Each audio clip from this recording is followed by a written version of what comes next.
What's up, everybody? Welcome to the Smoking Tire Podcast. This episode is brought to you by ExpressVPN. You know, sports packages on cable can cost a fortune, and many times they don't even show all the games you want to see. That's why having ExpressVPN is an absolute must for any sports fan. ExpressVPN has helped me save hundreds of dollars on sports subscriptions. They also let me stream all the games I want with no restrictions. Here's how it works. ExpressVPN tricks the sites into thinking you're located somewhere else in the world. This lets you watch games that are blacked out in your region and buy sports subscriptions that cost less in other countries. You can use ExpressVPN to stream all sports, NBA, NFL, English Premier League, you name it. ExpressVPN is easy to use. Just fire up the app, pick a location you want to appear from, and hit connect. ExpressVPN is incredibly fast and works on all your devices, even your smart TV, so you can stream sports in HD from anywhere. And even when I'm not watching sports, I run ExpressVPN on my devices 24/7 because it encrypts my data and keeps it safe from hackers and prying eyes. Save money and watch all the games you want with the best VPN for streaming sports. Visit expressvpn.com/smokingtire today to get 3 extra months free. That's expressvpn.com/smokingtire to get 3 months extra for free. Go check it out to learn more. Get yourself VPN up, kids. Now, how about Auto Tempest? Listen, your time is valuable. Time is money, and you only have so much of it. So when you're looking on the internet for cars, that can be a time-wasting device, a time-wasting activity, but that doesn't mean it needs to be inefficient, right? Auto Tempest will help you look at all the used car sites at once. You just type in your search terms one time, and then Auto Tempest scours the internet on the big sites and the small ones and brings all those results into one place. And then it even lets you compare with results from all of Craigslist, not just the area around you. And Facebook Marketplace is added as well. It saves you time compared to trying to check every website yourself. It's free. There's no strings attached. You just go to autotempest.com, and there it is for you. Auto Tempest is the jam. They've been sponsoring us for years. We love them. We love talking about them, and we use them when we are looking to buy or sell. Autotempest.com. All the cars, one search. All right, folks, on this episode of the podcast, my old friend Alonzo Bodden. He is a stand-up comic who has been all over the world. He does these cruises. He works the road for many, many weeks out of the year. And when he does so, he has a real interesting fleet of cars and motorcycles. He has been through BMWs and Porsches and Triumphs and all different kinds of neat stuff. His car knowledge is great. His stand-up special, Light Heavyweight, is on Amazon Prime. And he's got a podcast called Who's Paying Attention? Alonzo Bodden is on the Smoking Tire. Cool. Smoking Tire Podcast on a Monday afternoon. Hello, everybody. Welcome. Alonzo Bodden in studio. Good Hello, morning. sir. Good morning. Thank you for joining us. I'm happy to be here. We talked about this for a while. I know. And you were on the show like 2-3 years ago. It's been a minute. Yeah, it's been a minute, so I'm back. And cool. But I love your comedy. I saw your last special. Thank you. Shit, it was a second ago. What was it again? Heavy Lightweight. Yes. On Amazon Prime. It was fine. I love your comedy because I relate to it because half of it's about fucking LA traffic and cars and you've got an automotive theme to your comedy. Sometimes, I talk about it. I talk about it more in the day-to-day stuff and on my podcasts and stuff. But my podcast, Who's Paying Attention, available where podcasts can be found. That's part of it. I mean, we deal with traffic. It's getting on my nerves now. How do you feel about autonomous driving cars? Teslas. It's like oh my god, it's like a trigger. I'm triggered by it. Okay, how clean do we have to be? Not. Fuck Tesla. Let me tell you something. Tesla owners are Prius people that made it. Oh yeah. That's all they are. And no, the thing about the autonomous driving, the big problem is people believe it. Yes. Right. Well, because it's deceptive marketing. It's one thing, if you live in a smaller city, but this is LA, and I don't need somebody on the 405, reading their iPad because they think their car's driving itself, or whatever, whacking off, whatever they might be doing, because you can actually get porn on your Tesla screen. It's insane. I think the problem is it's just good enough that if you don't give a fuck about driving, you will get real complacent real fast, and that's when it really bites you. Right, and it's one thing if you're on the 99 going up, in the middle of nowhere driving to Bakersfield. That's in the middle of the desert for us non-California folk. Yeah, well, listen. Highway 99's nowhere. Any doesn't matter where you are. Yeah. If they numbered it 99, it ain't a busy thoroughfare. All right, Matt, I travel. Trust me. If you're on 99, there ain't shit around you. You're good. Highway 666 heading downtown? No, I don't think so. So now that I think about it, a lot of good ones start with up in the 90s. Like in Nevada, if you're going for one of those big long rides, you can make up a lot of ground quickly on like the 93. Absolutely. Yeah. Even here in LA, the 90 freeway, just between, right? I live in Venice, so the 90 is like, that's where I do the Italian tune-ups. Yeah, that's your back road. Yeah. They write crazy tickets. Now, you talk about getting inside baseball. People who don't live in LA are like, what the hell are they talking about? Yeah. Two places you can have fun or get an insane ticket are the 90 and the 2. Exactly. Because it's empty, and you're like, oh, I can do 150 miles. Is that a red light behind me? Uh-oh. Yeah, the 90 is like a weird side freeway that goes by my house in Venice, and the 2 connects the freeway to the canyons, and there's never anybody on it. And it's like a little Autobahn over there. Yeah. It's good. It's actually it's a good highway. Yeah, except every now and then they just come out and they're like, yeah, we're going to grab you because they know what you're doing. Yeah.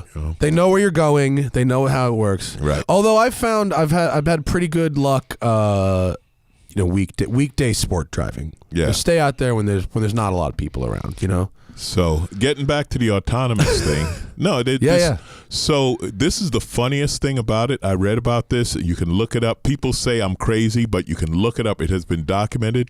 Autonomous cars are more likely to hit dark-skinned people. And I was like, I almost have to admire your engineering that you could actually engineer in the racism. The racism are built in. Yeah, and I read this article about it, and it said it's because the algorithms and the artificial intelligence learns from example. Right. So it looks at millions upon millions of examples of what these cars have hit, and it's like, apparently it's okay to hit the brown ones. Targeting. Do you remember when they first came out with Face ID on the phones? Yeah. And like every Asian face would open the phone. Right. Like they couldn't tell the difference between. It's like, oh shit, this culture is not so multicultural. That's not nice at all. But it's true. Anyway. I'm genuinely worried about the tech being the halfway measure where it's just enough to give people that false sense of confidence. Well, again, that's the problem, and this is where corporate America, one more time, and particularly Tesla, but all of them.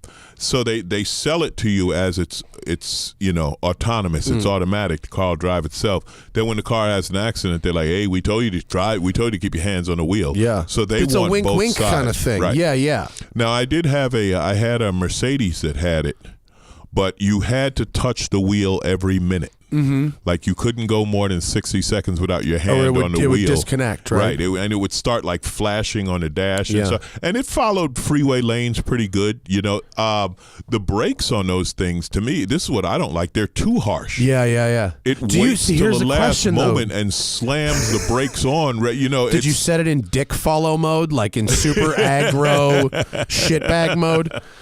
I don't know about this. This is a weird perception question. So the question is, are the brakes too hard, or is the fact that you have now become a passenger to that braking mentally because you're not immediately ready for it to brake like you brake? No, I think the braking is too hard, and I'll tell you why. And this is a thing again of big city traffic versus small city, urban versus rural, whatever.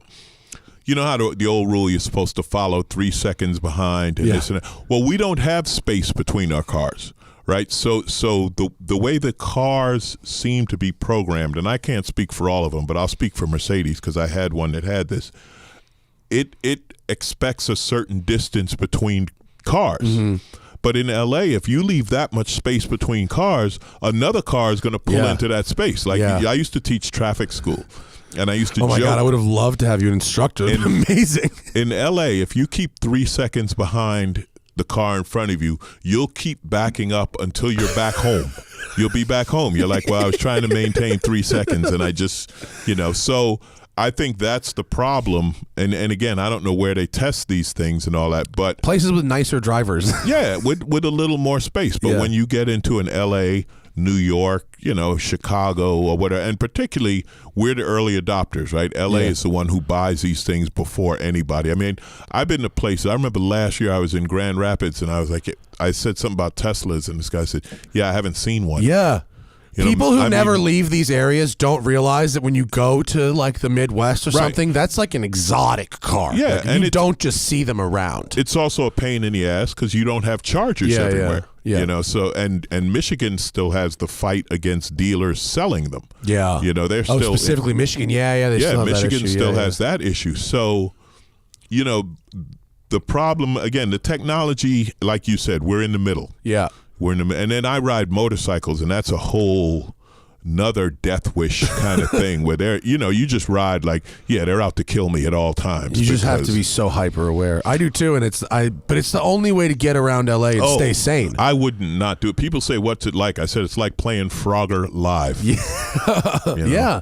But it's also, I just love being able to shut the outside world. No phone, you know what I mean? No distractions. Be alone in my focused. helmet. Oh, the best. They offer me these Bluetooth helmet deals. Yeah. I don't know if you have one of those. I don't. I'm avoiding. Man, I put the Bluetooth in my helmet. I was riding to Vegas. I got to Victorville, pulled over to the side, and ripped it out of my helmet. Yeah, what was happening in your head at the very moment you said, fuck this? It's annoying because you try to play music, right? But the music is like, and kids, you're going to have to look this up. It's like having a transistor radio. Like the sound quality is so bad. Doesn't someone that makes good speakers make them though? Yes, some people do, right? There's a place in Arizona that puts in speakers in your helmet that sound like, Bose or Sony headphones. But my problem with that is now I'm not going to be aware of anything around me but the music. Like I don't want it to be that good. I know exactly what you mean. But the Bluetooth is crappy. And it's like you said, when I'm on my bike, the last thing I want to do is take a phone call. Totally. Like, I don't want to talk to you. Yeah. And there's no reason to. There's nothing... What about, because you do some distance rides, right? I love it, man. So do you use a GPS? Yes. So do you Bluetooth for that, or you just have it on your have it on there and look at it. It shows you where your turns are coming up. Yeah. I mean, you could. This is what the Bluetooth helmets do. And I know some people who love them. I know guys who group ride. That seems the radios, right? Yeah, like the walkies. Radios that seems like the dope shit. It works, but again, the sound quality isn't that great, and I can get by without it. But my bike is like my escape vehicle, so I love the GPS, but beyond that, GPS and heated grips are the only electronics I need. Yeah, and you rode up on that beautiful BMW S1000 XR. That's what it's called.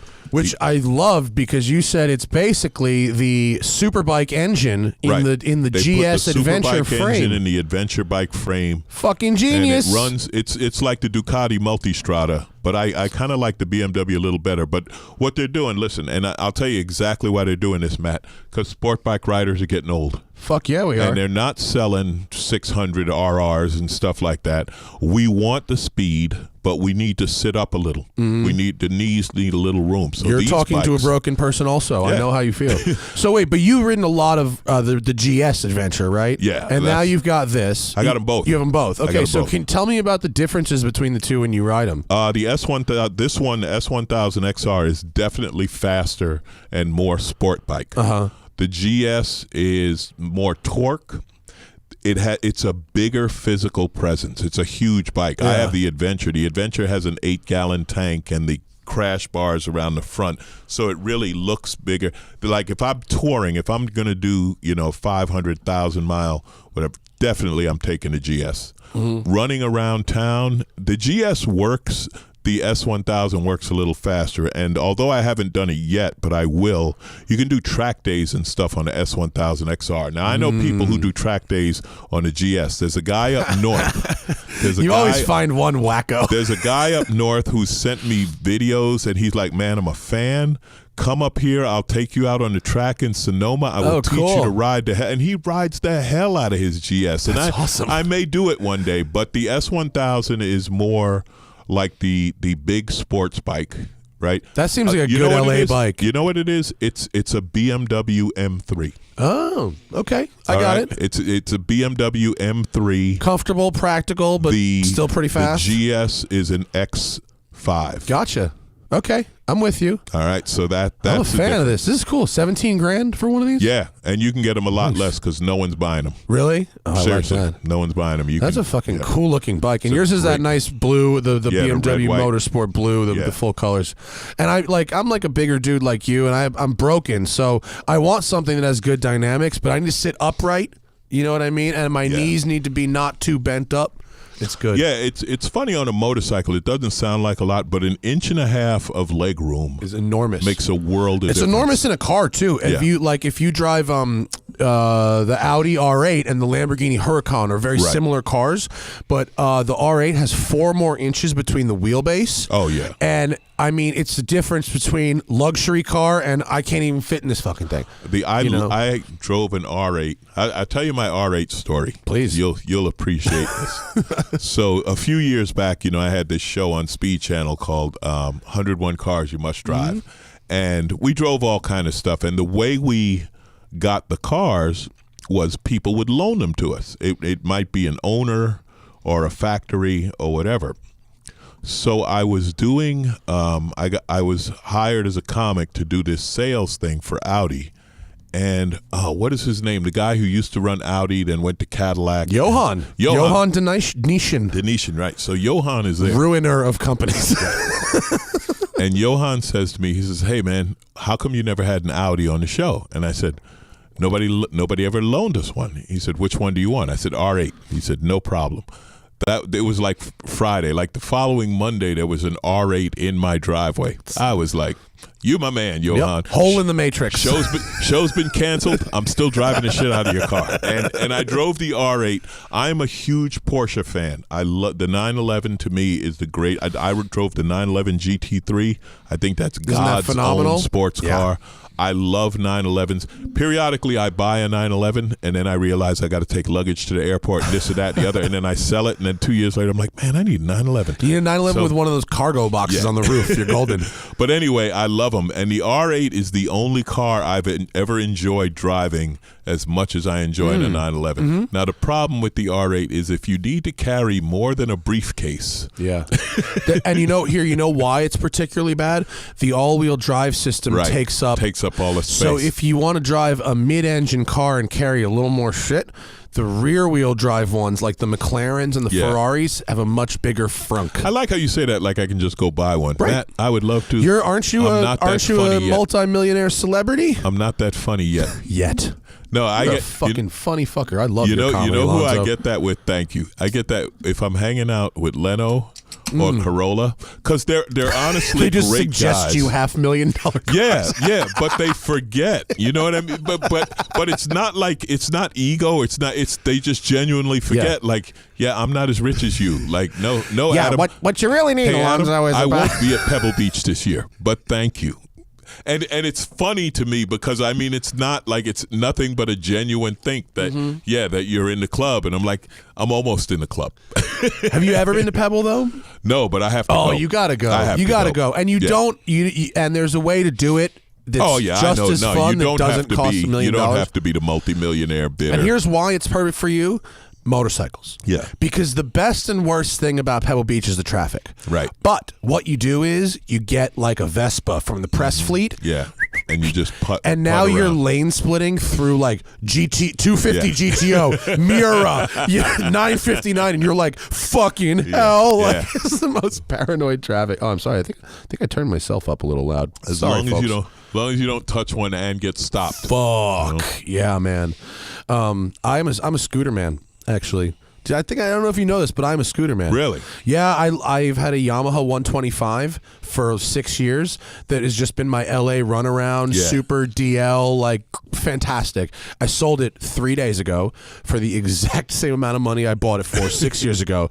The entire cost of ownership over 6 years was under $1,000. Yeah, scooters are fucking fun. great. I have a Grom. Oh, the best, I got right? a Grom. Groms are super fun.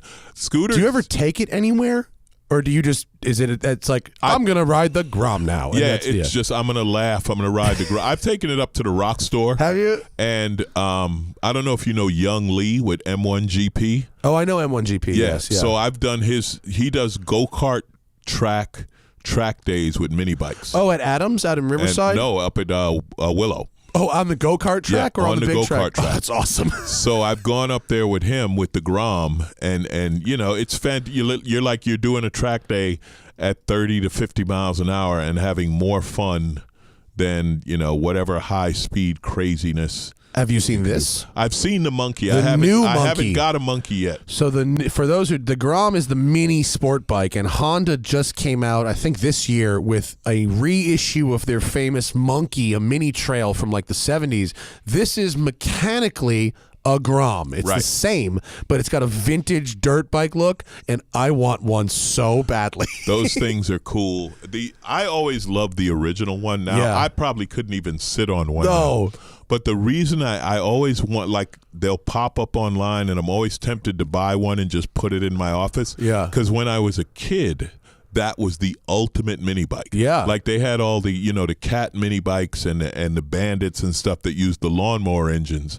But the Honda Mini Trail was a real Honda. Yeah, it was an actual small dirt bike, and this one is fucking awesome. There's a group of guys up in Monterey. I was up there for World Superbike, and they had the original monkey bikes, and these psychopaths put big engines in them. They put in 125 to 180 cc engines in them. Like 2 strokes? Yeah.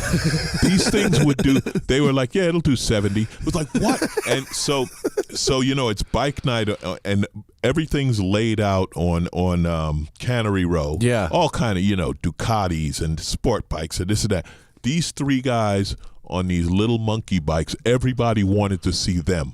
And they took off and they just wheelie down Cannery Row on these little tiny hot rod monkey bikes. It was a blast. I bet the roving gangs of Groms I'll see once in a while. Or what's the other one? The Ruckus. Ruckuses, thank you. The Ruckus with the turbos. Yeah. I've been to, they call it a ruck out. They call it a ruck out. And I've been to the ruck out with your cuck and out? now the Groms have taken over because the Grom's faster. The ruck out was a 50cc scooter, so you couldn't get it to do much more than 50. These guys, they would put the turbo on and it would add like a half a horsepower. Listen, I don't think I haven't thought of turbocharging my Grom to bring it up to well over 11 horsepower. Is that what it is? Out No. the kit is 11? Stock, it's 9. Yeah. I think the turbo takes it up to like 14. Oh, but that's they a do big engine improvement. swaps on them. Guys are doing engine swaps now. My thing with my Grom is not to spend more money on it than I paid for it. Totally appropriate. You know what I call that? Tuning out of class. Yeah. You never want to tune out of class. There are $10,000 Groms out there, and they're badass. I admire anyone who loves something enough to just be stupid with it. Can you pick up one of those, though, when the guy's done with it for like 6? That's really where the value is. Yeah, that's when you get... like a 4-year-old pro touring muscle car. Listen, I think you can get a chopper right now for about $700. Oh, yeah. Yeah, you want like a big OCC Remember the bike? $100,000 choppers? Those things are probably, like if you got $10,000 for it now, you take the money and run. Nobody under 70 wants one of those. No, they bought it and realized, hey, I can't beat up people. Wait a minute. And this bike beats me up. Like, hey, wait a second. Suspension might actually be a good idea. I talked to a guy. He had a rigid chopper, and he traded it in, and he got an Indian. Yeah. He's the happiest man in LA. He's unbelievable now. He's nicer to his dog.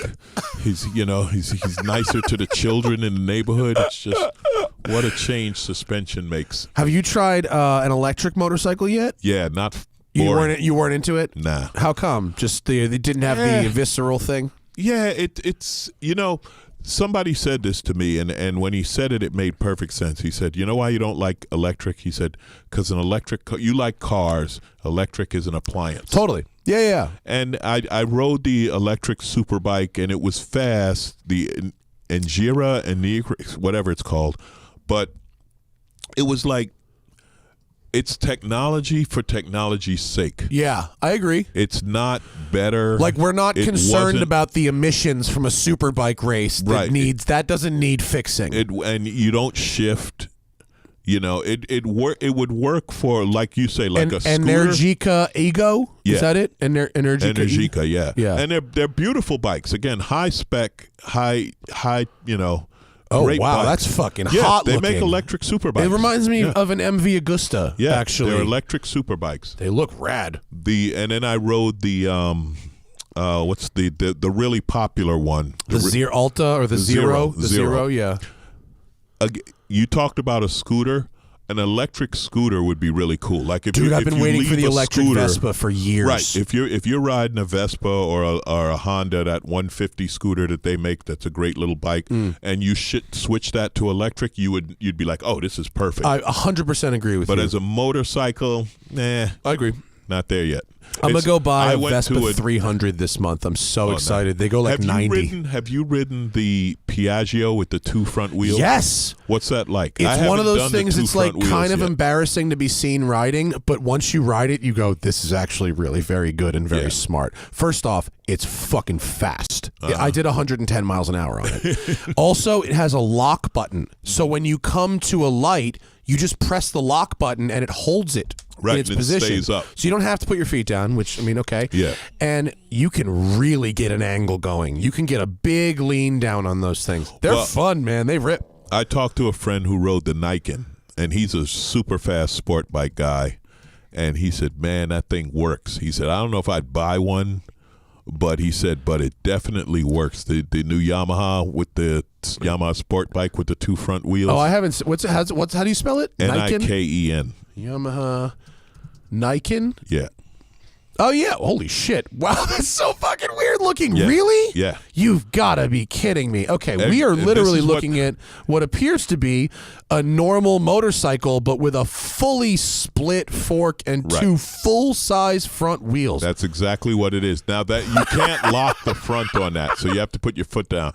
And everyone says Yamaha just answered a question no one asked. Bro, but nobody. He said it works. He said it, and the thing about wait, when you say works, what is the goal of something The goal like of this? it was the contact patches, right? So you got 2 contact patches instead of 1, so you never lose the front end. Because, a lot of times that's what happens. You tuck the front end, you lose the front end. The idea is that 2 contact patches, you won't lose the front end. But he said it's fast. He said it handles great.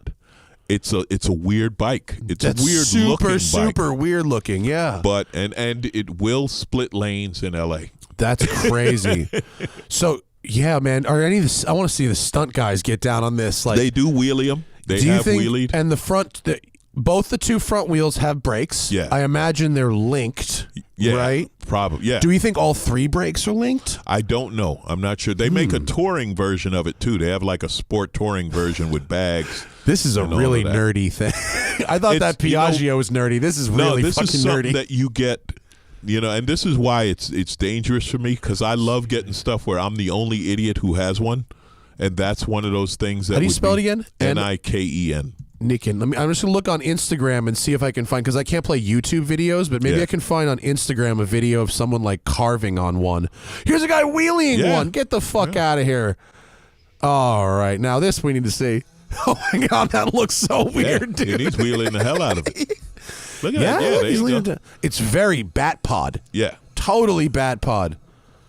It's a normal manual gearbox, or it's like a CVT or something? It's a normal. It's their 900cc triple engine, so it's got a lot of torque, and it's supposed to be a blast. It's supposed to be fun. Look, it rides like a regular motorcycle. He was really kind of going back and forth. Yeah, it rides like a regular motorcycle. And again, interesting. You'd be the only kid on the block who has one. Bro, it looks like you could take a rock directly to the radiator, though, between the wheels. That's wonky, but I like it. I like a Yamaha. Get at me. Let's try it. That's crazy, dude. Niken. Niken. Yeah. How funky. So that's why I wondered about the Piaggio. I haven't ridden it, but I've heard it's pretty cool. It's really fun. It's dorky, but it's very, very fun to ride, and I was surprised at how much I enjoyed it. Look how much this dude's got the Niken lean down. I wonder if this is going to be a trend that catches on. Nah. You ever drive a Morgan three-wheeler?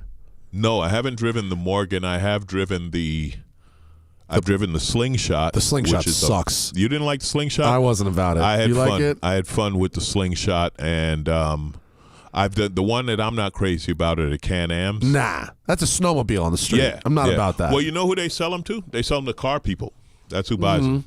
Car people who want to feel the motorcycle experience, or guys who and women who can't hold up a motorcycle anymore. Like they getting older, or you have knee problems or a bad hip and you can't hold the bike up. Yeah.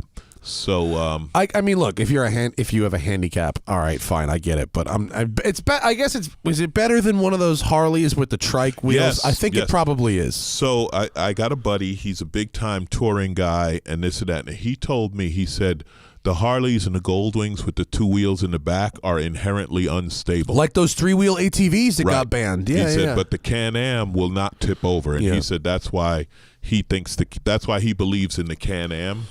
You know, over the one those. you got to drive is the Morgan three-wheeler, because the Morgan three-wheeler is like, it's like a fucking World War I Spitfire. You know what I mean? Because that Harley engine and the pipe comes right by you, and it's like pulsing right here. You know, and you're looking over these sort of pontoon fenders moving, and it's totally unique. The Slingshot, to me, it's like, oh yeah, this is definitely built by a company that builds quads and not sports cars. Yeah, although the Slingshot, the first time I drove it, I thought it handled pretty good. For what it handled is. okay. I just don't think it's that fun, considering the fact that if you get into an accident, you are fully dead. But here's the thing, and this is what you have to remember: you're used to motorcycles.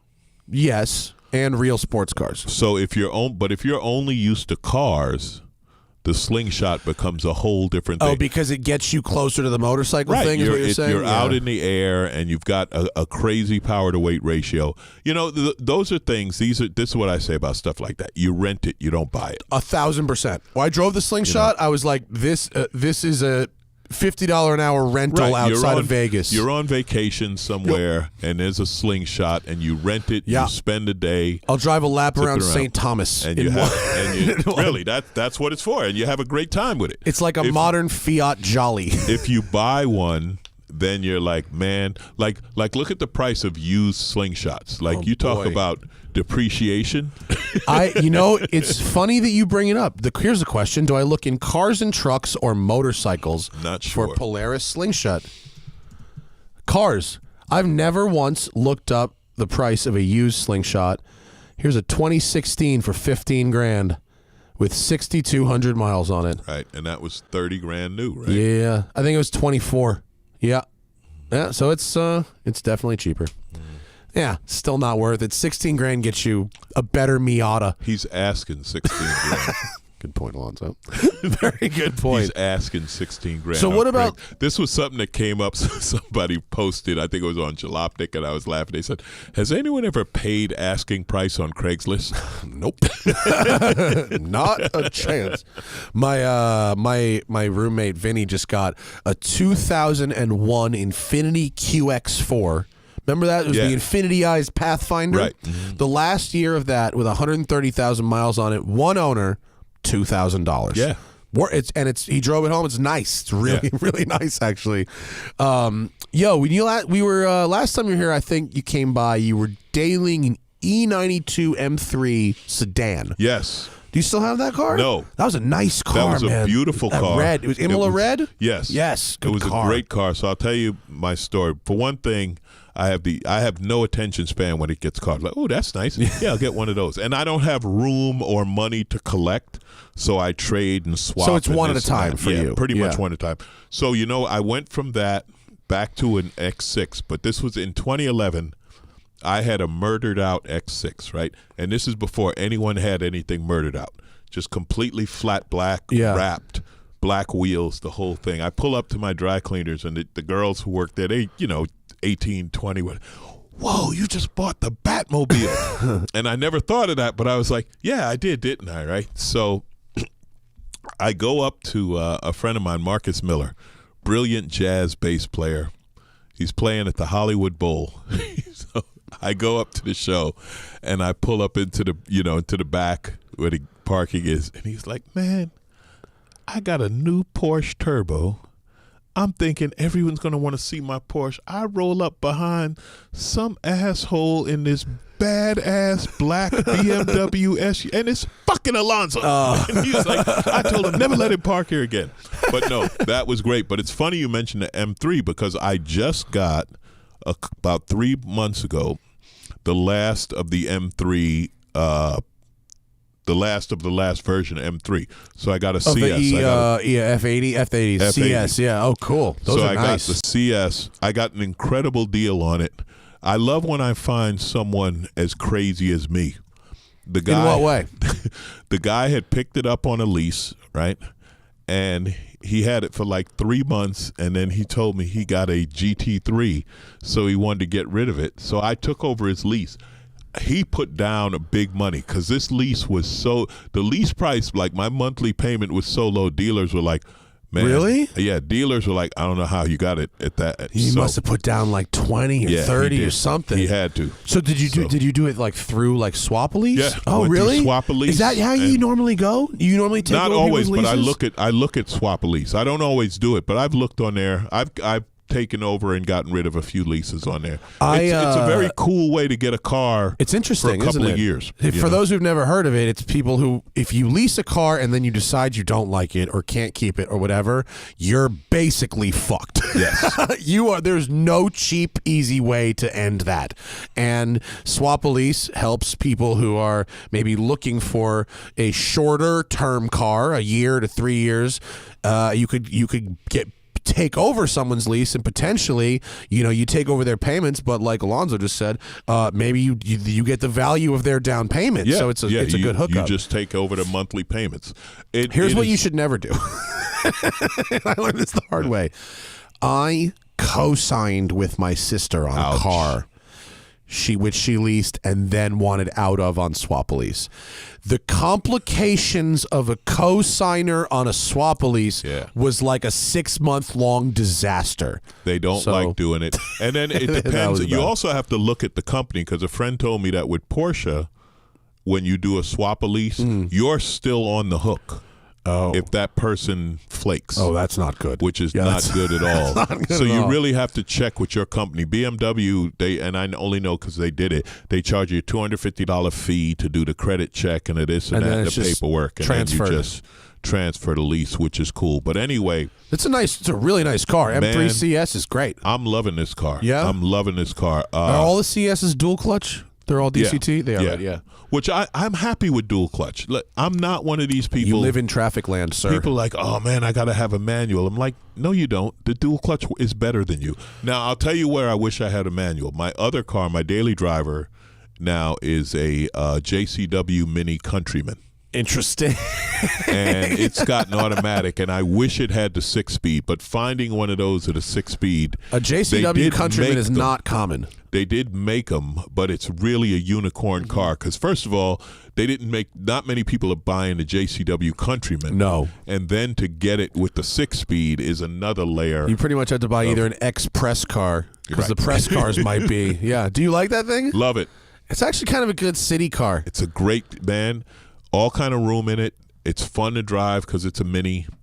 It works. Yeah. And the new minis, from like 18 on, they're BMWs now. Basically, the electronics and stuff. It's a more fun X1. Right. Yeah. Well, the X1 kind of sucks now. I'm not about the first gen X1. I had one. Those were fast. The 35s, they were real quick. It. Yeah, I had one with a 6-speed. Yeah, that's a sleeper. That was a badass car. That was an M. Yeah, you could with a little like 2 parts and a tune. Yeah. You're running like 450 horsepower out of one of those things. They're rad. That was a blast. But so the Mini is the daily driver, and then the CS is the car. Yeah, it works. You could use the M3 as a daily too if you wanted. Absolutely, sure. There's nothing about that that's good daily. I like the M3 better than the M5. I agree. The new M5 kind of sucks. It's too big and floaty and numb. It's very numb. It's a muscle car. It's a big, super fast straight line car with 600 horsepower is great. But when it comes to driving and handling, the M3 works better. And M3 isn't that much smaller inside. It's not the like, M3 is the size of an E39 M5. Right. So it's not like you're making a big sacrifice in comfort or utility to get the M3, which is a much more fun car to drive. Yeah, and the front seat room is almost exactly the same. I drove the 8, and I didn't like the 8 at all. The 8, again, it floats. If I was doing, if I'm running back and forth from Vegas to L.A. every week, then I'd get an 8. Yeah, because it's a highway cruiser. Do you drive to gigs when you go on the road? If I'm in California, Nevada, or Arizona, I drive. Yeah, it's like you give yourself like a 6-hour cutoff, basically, something like that. A 300-mile cutoff. Yeah. Because I love it. I love being out and driving, but time wise, you can't I would love to drive to Dallas, but I ain't got that kind of time. No, and honestly, it's not like that's a great drive. No, you do it once and then you're like, I've done it. Yeah. What are as you've been around, are you crunched by time? Do you have an hour? Do you have an hour and a half? No, what do you got? I got an hour. Good? We can go till 4. Oh, okay. Right? So yes. All right, 20 cool. minutes. All right, we got a couple questions from the audience too. Yeah. Let's get to fire away. Some of them. Jason says, get in the super chat for the last couple before Alonzo's got a cruise. Jason says, I got flown to Sacramento to work on a TV show. Anything car related to do in Sacramento or the Bay Area? There's a great Sacramento Auto Museum. It's a little older school, but it's got some really nice stuff. It's run by really nice people. Thunder Hill isn't far from Sacramento. Yeah. And something I did, and I don't know if it's still there, but it was cool as hell. They had a slot car place. Oh, in Sacramento? Yeah. I love old school slot cars. It was old school slot cars with like the 6-lane big electric. That was fun. I used to do that shit back in the day when I was a kid. Yeah. And they had those ones that were like the fin cars, like the wing cars. They were crazy fast. Yeah, they're really fast. So slice your hand. Yeah, try I don't know if the place is still there, but I did do slot car racing up there. That was fun. Slot cars is fun. Have conversations with the old nerds who hang out. Oh yeah. Dante They'll Zero tell you what's wrong with everything since 1975. That's when it all went bad. 75. Alonzo, loves seeing you in Why We Ride. Man, that was fun. What's Why We Ride? Why We Ride was a great documentary about why we ride motorcycles. And what I loved about it, so when they asked me to do it, I do a lot, like doing this podcast, right, and doing various things they asked me to do. So they said, we're going to do this thing about motorcycles. And I said, yeah, sure. We're going to come to the garage, blah, blah. It is cinematically beautiful. It is the only thing I've seen that really captures what it's like to be on a motorcycle. All right. And they check that one out. Everything, dirt bikes, street bikes, touring, racing. They talk to all different people, from a family that goes dirt biking together to pro road racers and stuff. The line I am famous for in Why We Ride, as we were talking about road racing, I said, yeah, when I'm dragging my elbow, that's just the first part of the crash. That's good. But I think you and I have similar tastes in documentaries too. You said you like Senna, and one you got to see. What other car or motorcycle films have you seen that you could like that come to mind? Well, the new one, Ford versus Ferrari, was really liked good. It. They did a good job with that. Uppity. Oh yeah, Adam Uppity Carolla about Willie T. Ribs. Yeah, yep. Willie T. Ribs was a badass, and it's a great story. It's a sad story in that it took place in the 80s and 90s. That you think we'd be past that level of racism by then. But I hate to laugh, but Uppity was really good. So there's a few. And The Long Way Round. Long Way Round was the other motorcycle one that I thought probably captures the motorcycling that was vibe. Great. Yeah, what's if you haven't seen it yet, by the way, Apex, the Secret Race Across America. It's on iTunes right now. My friend Alex Roy. It's about his quest to break the Cannonball record, but it also has incredible historical footage from the '83 U.S. Express, from what these guys were doing in their like 928s and Ferrari 308s with the fucking fuzzbusters and all this. This archival footage is amazing, so check that out. Quick watch question. Oh, sorry, quick there.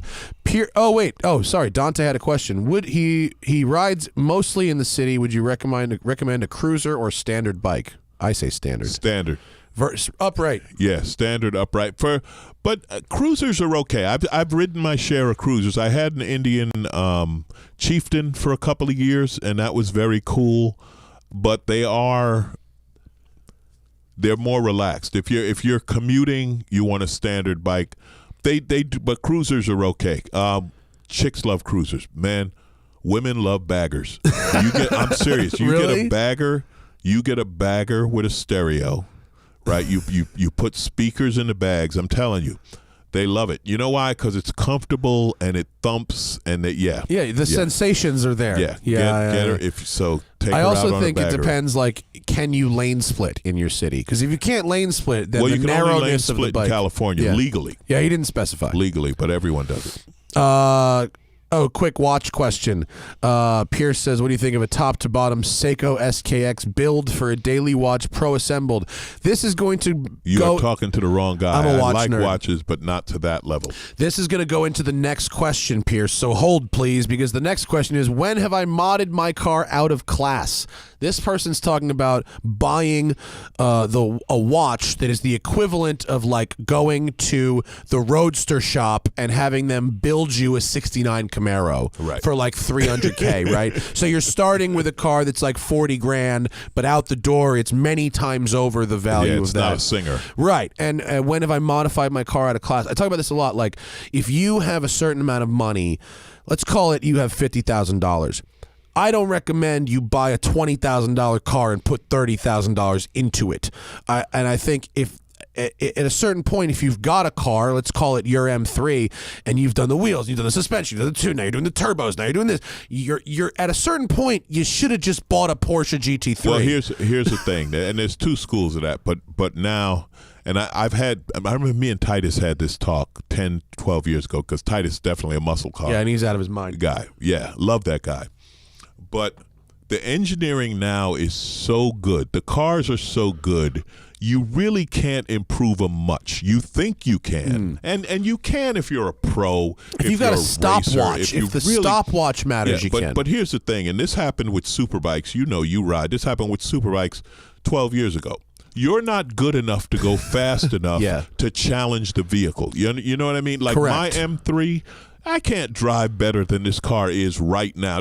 At no point can I say, you know what this car needs? The car's like a better driver. Yeah, that's the mod. That's the mod my car needs, a better driver. Yeah. Now, back in the day when the kids were first hot rodding the Hondas and stuff like that, and I ran up on a kid and he had a badass Civic and he had bumped it. It was like 300 horsepower, right? And I had I think I had a 78 911 or something at the time, and I was like, you could have bought a Porsche for what you spend. But at the same time, I get why it was more fun for him. And that's his generation, right? Yeah. So for his generation, it was more fun to take a Honda or a back then, kids were buying up Supras and stuff when you could still get them at a decent price, and they were building the shit out of them. Yeah. I get why that was more fun than buying a car that's faster. But what you're saying makes sense today. If you buy,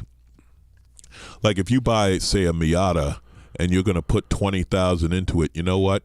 Get a 718. Yeah, exactly. Get a 718. It's exactly what I'm saying. Yeah, it's exactly what I'm saying. Your $60,000 Miata, right? Like Porsche made something from the factory that works much better, much more comfortable, and everything. So that's what we mean by overspending. Yeah. In general, I think you can tweak your car to suit your needs a little bit, but you shouldn't try and fundamentally alter the car. Yeah, like I remember Leno one time saying, you know what's cheaper than carbon fiber?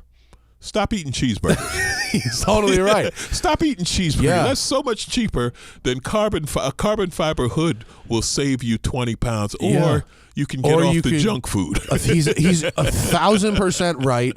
And even if you easy one, like you get one of those lightweight batteries or something, and that saves you as much as like thousands of dollars in carbon, but lightening the driver is also good advice.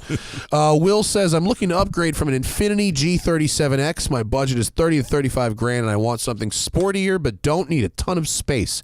Considering things like the M235i or Cayman S, pros or cons, I say if you can get a true sports car, if you don't need the space, you don't need the back seat, go for a mid-engine Porsche Cayman for that money.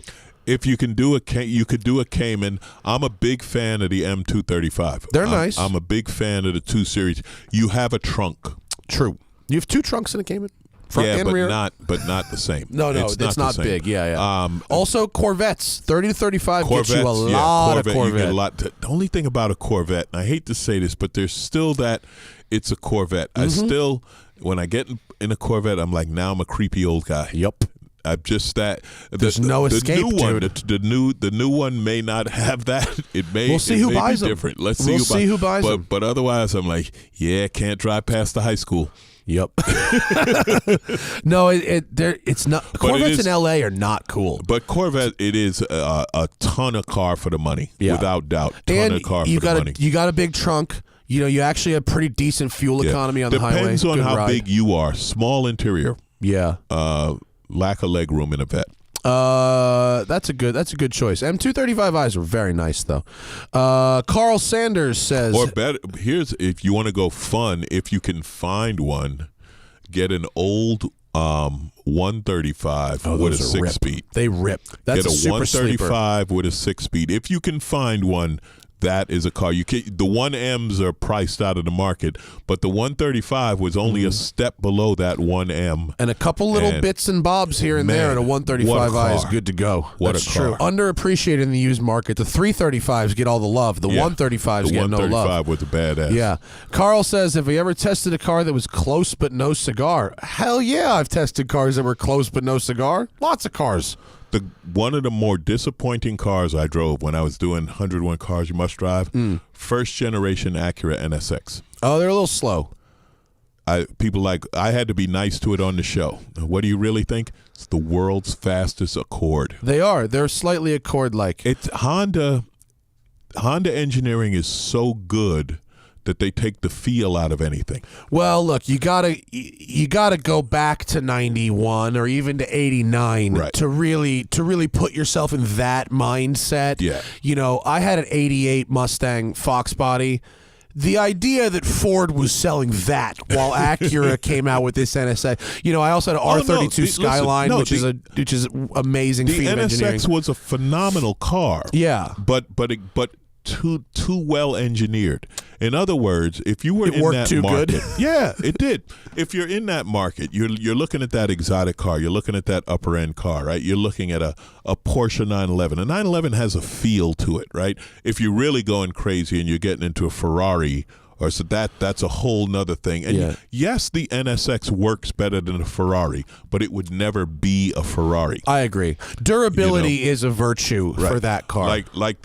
That's not exciting. Durability is not exciting. What was it? I think it was Tesla or something. It was some car that they said it outperformed a 911, right? Mm-hmm. And somebody from Porsche said, yeah, but no kid has a picture of a Tesla on his wall. Yeah, it might have been a Tesla. Yeah, and I completely and I get to say my Porsche. You know? Yeah. You know? So have I tested stuff that was disappointing? Yeah, I've tested other stuff that was disappointing. If you really want to, I want to really have hear a disappointment. Bad day, drive a smart car. Oh yeah, there was nothing smart about that piece of crap. The only thing they are good for is if you're like in Florence and need to park one in a tiny little parking spot. No, even then, get an original Mini or something. Yeah, or get one of those little. Europe has all these really cool micro cars that we don't get because you die in a Twizy, a Renault Twizy. Yeah, get one of those. They have those things that like lean over. I was just in Bermuda. The Twizzies are running all over the place. Did you rent a Twizzy in Bermuda? Yeah. Was it cool? Absolutely. The Twizzy's a blast. The funniest thing about the Twizzy is your passenger straddles you. I'm sorry. Yes, so you will never see two men in a Twizzy. In the front or behind? Behind you. Yeah, they sit behind you. They spread their legs around. Around you. Yeah. Highway to the danger zone. If you and I had a Twizzy, oh my God, it'd be bad. One of us is walking. I rode bitch on a Gixxer 1000 a couple years ago. I've never been with like a super bike rider. I've never been so scared in my life. Yeah, I did fucked up. I did that on a VFR with man, why am I blanking on his name? Freddie Spencer. Oh yeah. Yeah. It's terrifying, world right? champ. Fucking terrifying. It wasn't terrifying as much as what I was saying before about how the car, like you're the weak link in the speed of your car. When you're with a pro on any vehicle, motorcycle, car, and you see what it can really do, you realize like, and they'll tell you like, oh no, it ain't the bike. No, Yeah. it ain't the car. No, it's you. You're beyond the car. It's Yeah. No, going That- out on anything with a real pro is like, it's like, fuck me. I'm just gonna go back to. I my was little hole explaining now. to someone there's a very specific rule about a man riding bitch on another man's bike. We had to have been riding together, and your bike broke down, and I'm getting you home. That's pretty much the only time this is acceptable behavior. You know what we see on the? I live down in Venice, and we got the bird scooters. Yeah. See a lot of 2-ups on the birds. Yeah. No shame in there. Peter says, Alonzo, good to see you on the show. Apparently, we have a lot of crossover. I'm watching the clock. Don't worry. Yeah, no. As a fellow big boy at 6'4", I want a starter motorcycle. I've got $1,500. Comfort is key, but I also want an engaging ride. Any suggestions? Yeah, a used BMW GS. Can you get those for $1,500? That's cheap. Yeah, $1,500. 100 is not a lot. There ain't too much you're gonna find for $1,500, man. At $1,500, wow. Bro, I just sold my Yamaha 125 scooter 10 years old for $1,500, and that's a fair number. Yeah, you're gonna go into motorcycle wise. You're probably gonna go into. I'm trying to think early 2000s. Like you might find something like an old Yamaha FJR. You know what you might find? You might find an old Goldwing. Like if you could find an old original naked Goldwing from like the late 70s, that would be a fun, funky bike. Can you buy a Goldwing and take the fairings and shit off too? No, you can't. Work. You got to start with the naked Goldwing. You got to get one of the early 70s. The mid 70s, early 80 naked ones.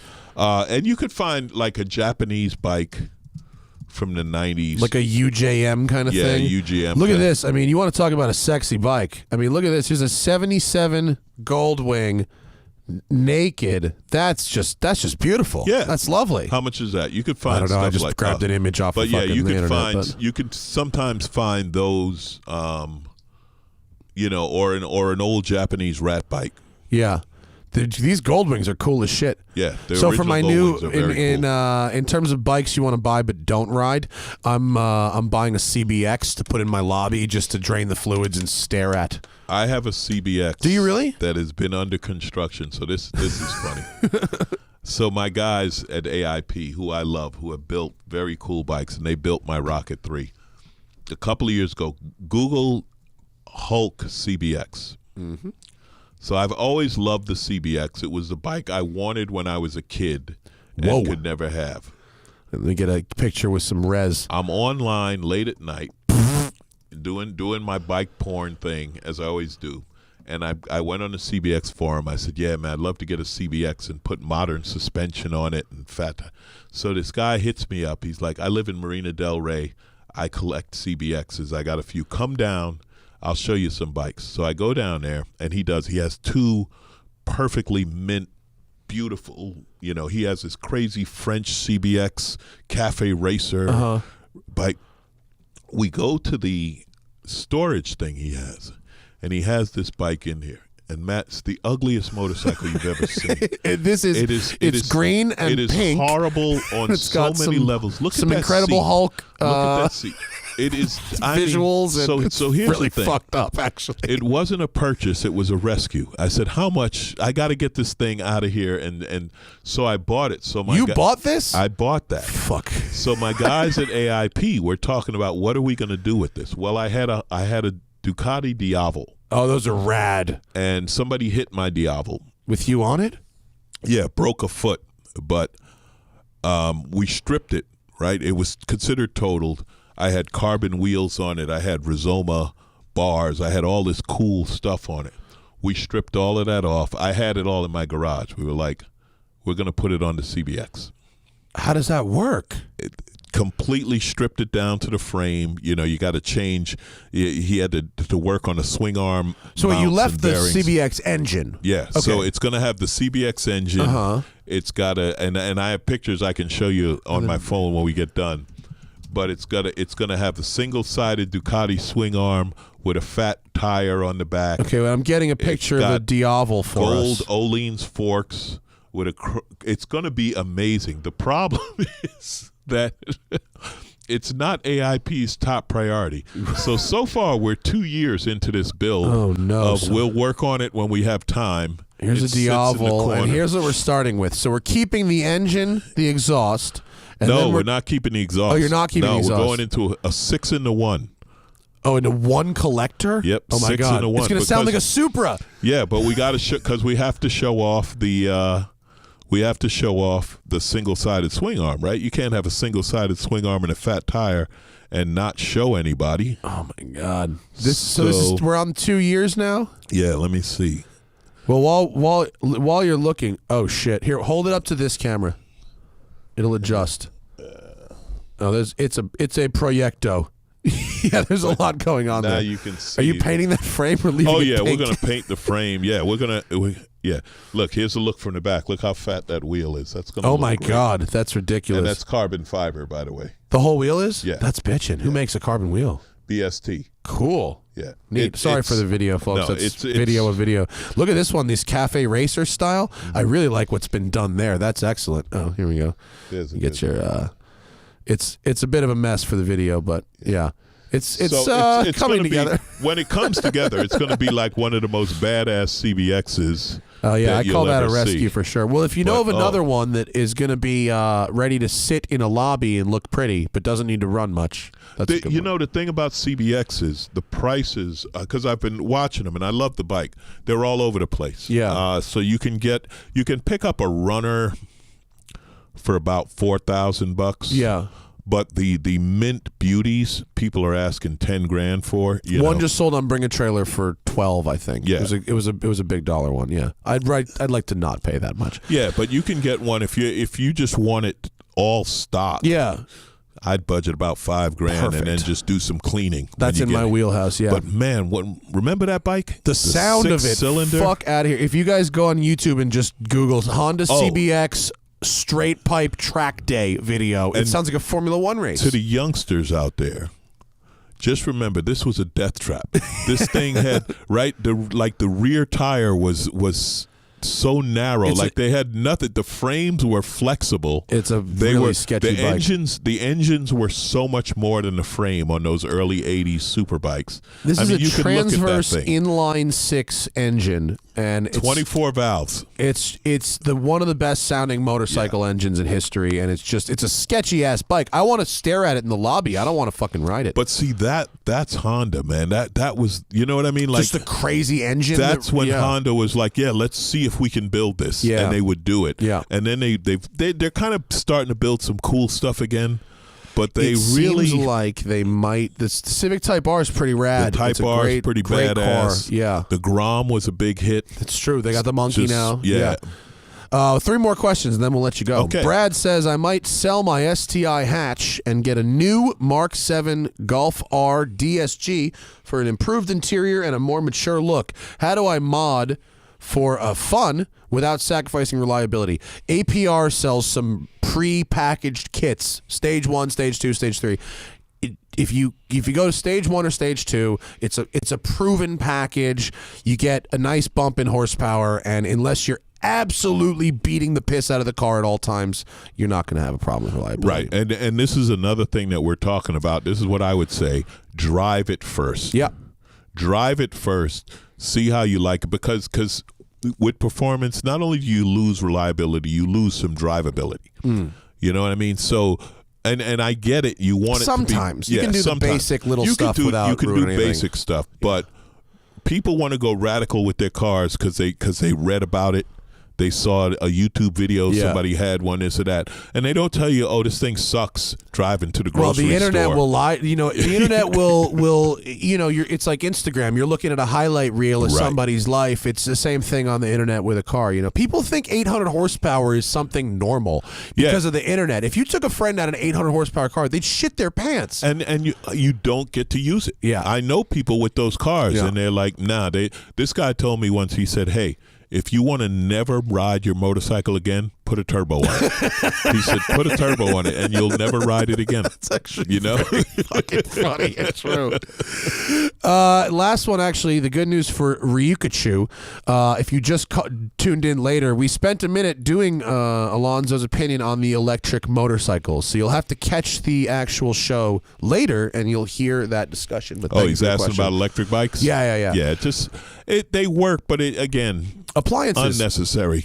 I think if you live in the city to commute around, and they make a lot of sense. Yeah, probably. I still think it'd be better if it were a scooter. I agree. It seems like the problem is they're expensive, too. I say you'd have more fun on a small motorcycle. Like now they got these little 250 and 300cc bikes. KTM's making them, Honda's making them, Yamaha's. They're like 300cc sport bikes. I think you'll have more fun on that, and it costs less than an electric motorcycle. The problem is the upfront cost of an electric motorcycle is very high, and motorcycles are pretty fuel efficient, so you'd really have to ride a lot to make up the difference. And if you're not going on the highway, if you're doing a local commute around town, the bicycle guys I know say get one of these electric mountain bikes. Have you fucked with one yet? Yeah. They're awesome. Yeah. Get an electric mountain bike, get the governor off so it'll do 30 to 40 miles an hour. And I think they regulate them to 19, but they'll do more. And you can get one of those things. So this thing, check this guy out. The Scrambler, they're about to send me one. Fuck your subscription, though.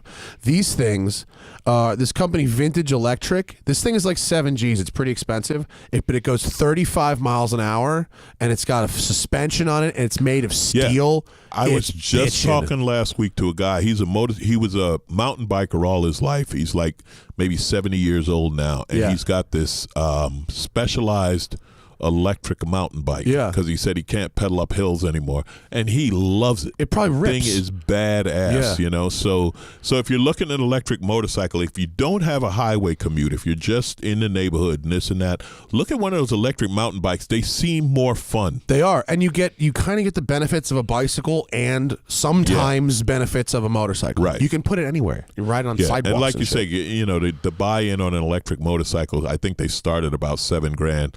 Kind of a high buy-in. Yeah. I'd get a small displacement gas engine before I got an electric bike. Yeah, I agree with you. Thanks for coming down, Alonzo. Man, this was fun. AlonzoBodden.com. I wish I had more time. That's okay. We'll get you in again. Yes. You're local. Yeah. AlonzoBodden.com. The Amazon Prime Video, Heavy Lightweight, and That's right. The podcast, Who's Paying Attention. You want to plug any dates? I'm actually about to do my jazz cruises, so I won't be around for a while. I'm going to be at sea living a dream. That's a good gig, man. Man, people are waiting for me to die, man. They're waiting for me to die. They're like, man, if you ever give up this jazz thing. I love that. No, I will be back on land, and my calendar fills up touring starting in March. Valentine's week, I'm in Oklahoma City, OKC. But other than that, starting in March, I'll be doing my regular touring dates. I'm out all the time. I love working. If you're a gearhead, I'm going to be at MotoGP in Austin in April. I'm going to be at Americade in when you're going Lake to George. MotoGP, do you do gigs down there? No, I just hang out. I used to do gigs, but I hate having to leave and go to the show. Yeah. So I just, take the weekend off. But I'm wandering around the track and just having a blast. One of my favorite things on my Wikipedia, because, I don't know who writes shit on Wikipedia. I don't either. So I high-sided my 1098, I don't know, 7-8 years ago. 8-9 years, whatever it was, and somebody put on Wikipedia that I was like racing Ducati motorcycles and this and that. And I was like, yeah, sure, yeah. I don't need to question the that. world champ Mark Marquez is only the size of my leg, but yeah, I was out there with the pros. Oh man, well, thanks for coming down, Alonzo. This was fun, man. It. Thanks for having me. To your listeners, you guys are very cool. Enjoy your cars, enjoy your bikes. And I'm telling you, man, spend the money on a driving class instead of spending the money on fixing up your car. I agree. If you need a good private instructor, I have a guy for you. Email me and everyone out there.